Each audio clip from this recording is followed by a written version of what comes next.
All right, so the last video or in class, whichever, we learned how to calculate areas whenever you're given the z-score in the standard normal curve, or given areas finding the z-score cutoffs. So what happens if we don't have the standard normal curve, but rather have a normal distribution that has a different mean and standard deviation? Well, those calculations are very easy with technology as well. So let's just start off with an example. In 2008 Wimbledon tennis tournament, Rafael Nadal averaged 115 miles per hour serves on his first serves. Assuming the distribution of his first serves is approximately normal, by the way, this is important, with a mean of 1.15 and a standard deviation of 6. Let's answer these questions. About what proportion of his first serves would you expect to exceed 126 miles an hour? That's pretty fast.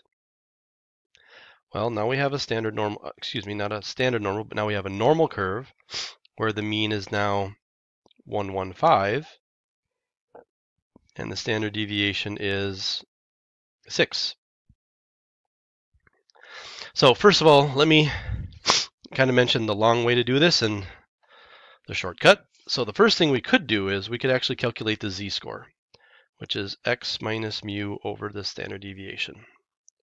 So I could take my cutoff, which is, I should put my cutoff on here, 126 or higher.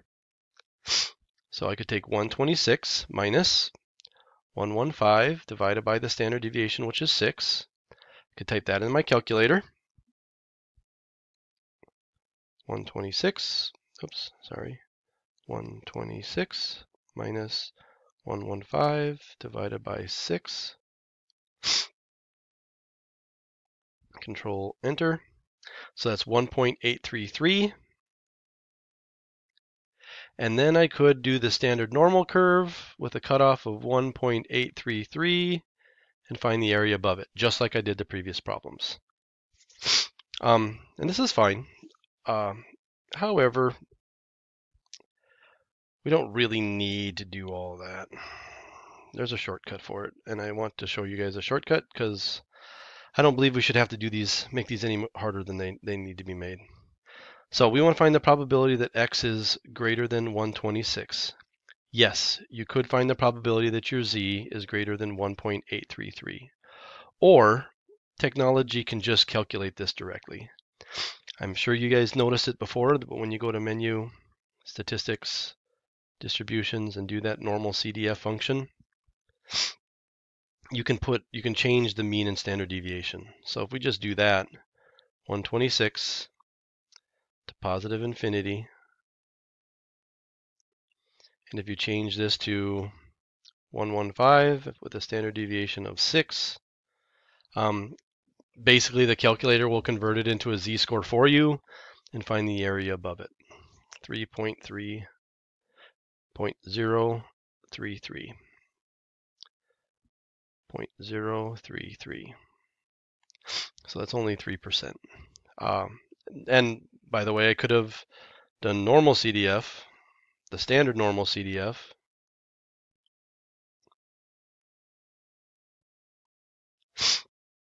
from 1.833 to infinity.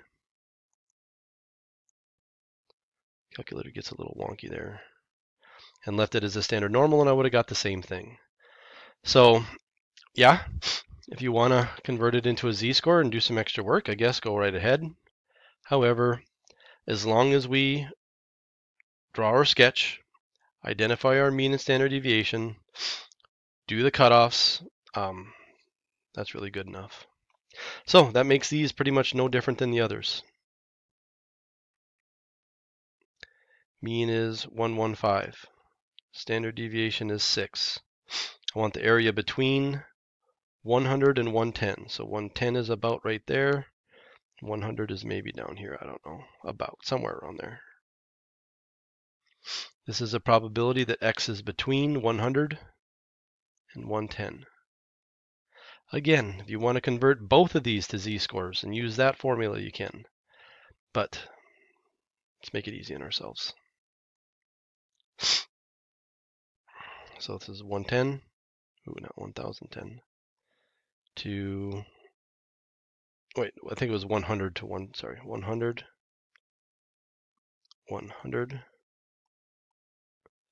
to 110. With a mean of 126. Nope. Mean of 115. Standard deviation of 6. 19.6%. That looks about right. Now, going the other way, on both of these I was given the cutoffs and I was looking for the area. On this one, find the speed that represents the 80th percentile. So if I know the 80th percentile, that means, or excuse me, if I'm looking for the 80th percentile, that means, let's get our mean and standard deviation and our curve up there. That means I want the area, I want the cutoff, the x value now, not the z-score, that cuts off the bottom 80%. The 80th percentile is the score that has 80% of the data points to the left of it. So if I put in 80% area to the left using inverse normal and don't put in the mean and standard deviation, it's going to give me a z-score. But if I put in this mean and this standard deviation, it'll give me that x value. So remember, if you're given the area and you want the z-score, that's the inverse normal function. And I always tell kids, you can't screw it up. Let's say you thought it was the normal CDF. You're going to go to normal CDF, and the calculator is going to say, what is the lower bound and the upper bound? And you're going to go, what? Lower bound, upper bound? Oh, that's right. I'm given the area. I know the area is 0.80. So obviously that's the wrong function because there's no area input. So try the other one. Inverse normal. Area to the left, 0.8. To save myself some work, I'm going to put in the mean and standard deviation so I don't have to convert. 120.05. So a serve of 120.1 miles per hour. That would be the serve speed. That would have 80% of his serves lower than it, and I guess about 20% higher than it. Find the IQR of Nadal's first serves. Well, the IQR is going to be Q3 minus Q1. That is the 75th percentile minus the 25th percentile. So I need to calculate two values.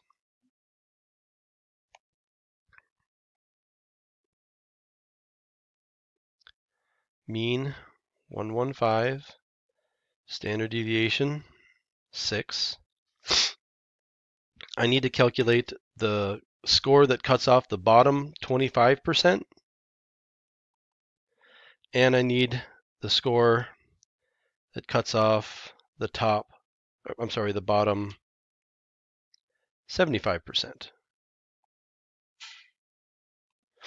So these are going to be two different functions in the calculator. Let's just do them one at a time. Let's do both of these are areas, so I need to use the inverse normal. Let's do the 75 first. Area to the left is 75%. 115, 6. Let's just call that 119. So this cutoff right here was 119, and that makes sense. It's over the 115. Whatever. And the exact same function, only now I want the area of 25% to the left. So basically just change that input there from a 75 to a 25. And that gives me the value on the other side. We'll call that 111. So that cutoff is 111. So that would be 8 miles per hour would be the IQR.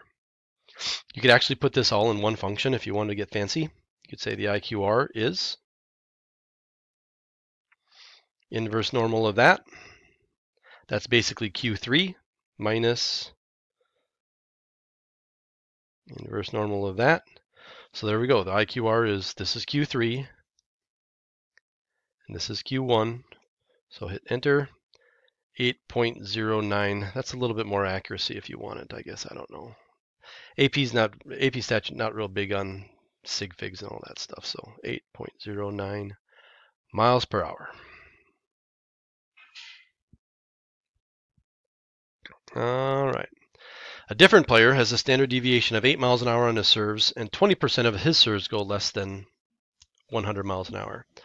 If the distribution of his serves is approximately normal, then what is his average first serve speed? All right, so this is a more difficult question. Maybe you should put a little star by this.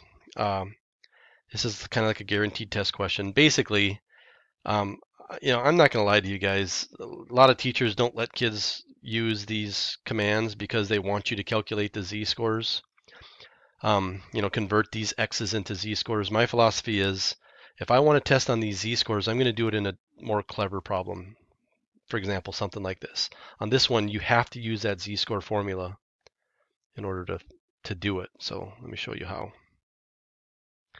So let's draw the curve. Now, the standard deviation is known. That's 8. But I have no idea what his mean serve speed is. But I do know that 20% of his serves go less than 100 miles an hour. So 20% go less than 100 miles an hour. So I guess my question is, what is the corresponding z-score for this cutoff right here? That's an x value. What is the z-score? Well, if we pretend this is a standard normal curve, I can figure out what the z-score is. I don't know if you need me to draw it, but suppose this is mu equals 0 and the standard deviation is equal to 1. What would be the z-score cutoff that has 20% to the left? That is menu, statistics, distributions, inverse normal, 20% to the left, and keep these as the standard normal. So that z-score is negative 0.842. So this z-score is negative 0.842.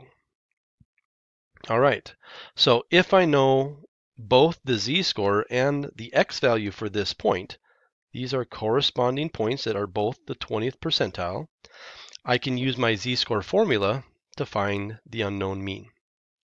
My z value, negative 0.842. My x value is 100. My mean is unknown over the standard deviation of 8. And you can solve this for mu. To be honest, you guys can use your CAS on the tests. You could just solve comma x this thing and not even do anything with, or solve comma mu, I guess. But this is, come on, give me a break. This is a linear equation. You should be able to solve it. So I'm going to move the mu over here. So mu is equal to 100 minus, or plus minus, plus 8 times 0.08, 0.842. So that's it. 100 plus, what was it? Dang it, 8 times 0.842. 106.7. That must be the mean. Miles per hour.